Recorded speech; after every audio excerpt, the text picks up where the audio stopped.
Waziri Mkuu Kassim Majaliwa ametoa wito kwa wadau wa elimu na mafunzo ya ufundi stadi nchini watoe mafunzo yanayozingatia mahitaji halisi ya soko la ajira. Ametoa wito huo leo Jumanne Machi 18 mwaka 2025 katika maadhimisho ya miaka 30 ya uanzishwaji wa mamlaka ya elimu na mafunzo ya ufundi stadi VETA yaliyofanyika katika kituo cha kimataifa cha mikutano cha Julius Nyerere, Dar es Salaam. Tunapoadhimisha miaka 50 ya mfumo wa kitaasisi wa kiserikali na usimamizi wa elimu na mafunzo ya ufundi stadi na tunapoadhimisha miaka 30 ya VETA, tunapata fursa kutafakari mabadiliko ambayo tumeyaona na jinsi tutakavyoweza kuyaboresha zaidi. Tumieni fursa ya maadhimisho haya kuweza kuweka mwelekeo wa kitaifa, kutoa ushauri wa namna kuboresha mafunzo stadi hapa nchini. Kwa wadau wa elimu na mafunzo ya ufundi stadi nchini, hakikisheni kwamba mafunzo yanayotolewa yanazingatia mahitaji halisi ya soko la ajira. Mahitaji ya soko la ajira tunayajua kwa kufanya tafiti za mara kwa mara kwa ushirikiano kati ya serikali, sekta binafsi na mashirika ya kimataifa. Katika zama hizi zenye kasi ya maendeleo ya teknolojia, ni muhimu sana kwa VETA kuendelea kujiimarisha kukabiliana na mabadiliko ya kiteknolojia. Hakikisheni mnatoa mafunzo ya ufundi stadi yanayoendana na mabadiliko ya teknolojia na kuhakikisha kwamba mafunzo hayo yanayojumuisha ujuzi wa teknolojia ya kisasa kuwa zinachochea uzalishaji wenye tija. Kwa Wizara ya Elimu yenyewe, Sayansi na Teknolojia, kwa kushirikiana na Ofisi ya Rais TAMISEMI, pia Wizara ya Viwanda na Biashara, hakikisheni vyuo vya ufundi 65 vinavyoendelea kujengwa na serikali vinakamilika haraka ili kuongeza fursa za mafunzo katika wilaya kwa vijana wetu ili waweze kupata ufundi mapema iwezekanavyo. Taasisi zote zinazotoa mafunzo ya ufundi stadi, na naamini wengi mko hapa kutoka taasisi binafsi, taasisi za dini, hakikisheni mnashirikiana na viwanda, waajiri na mashirika mbalimbali ndani na nje ya nchi ili kutoa fursa za mafunzo kwa vijana wetu yanayoendana na mahitaji ya soko letu la ajira.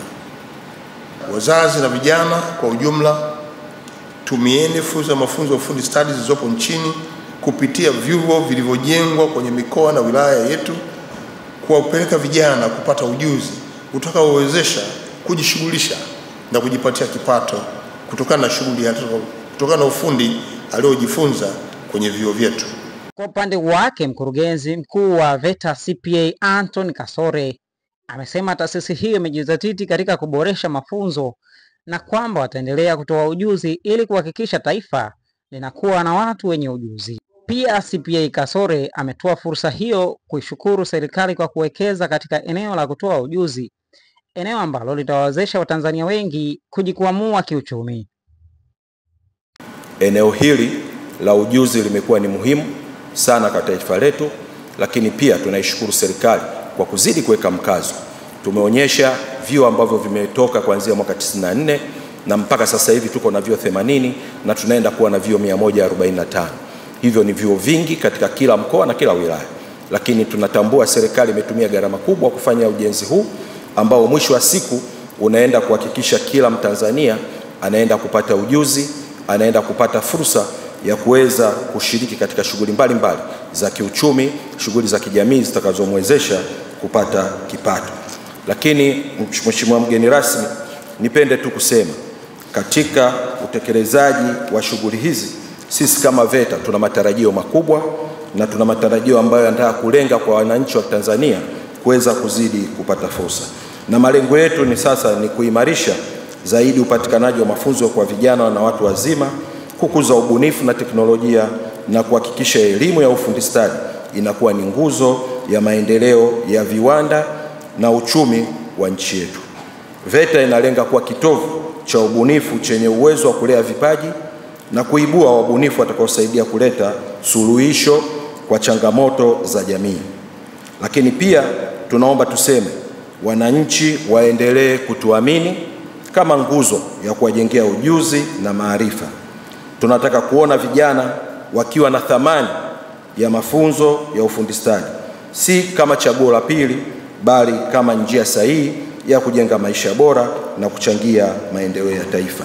Kuja na Kushoka Tools Manufacturers ni mabingwa na wabunifu wa bidhaa rafiki wa mazingira. Tumebobea katika kutengeneza majiko banifu yanayotumia mkaa mbadala na gesi, yenye uwezo mkubwa wa kutumika katika taasisi mbalimbali kama shule, vyuo, hoteli na hata majumbani. Kwetu utajipatia mashine zenye ubora wa kuzalisha mkaa mbadala, na pia tunatoa mafunzo ya uzalishaji wa mkaa mbadala ili kutekeleza kwa vitendo azma ya serikali juu ya matumizi sahihi ya nishati safi. Tunauza mkaa mbadala usio na madhara kwa afya ya mtumiaji. Ni nishati safi na hauna kabisa moshi, unatokana na teknolojia ya utunzaji wa mazingira. Kwetu utaupata kwa bei ya jumla na hata rejareja. Kwa mawasiliano zaidi tupigie simu namba 0692 031 345 au 0754 431 522.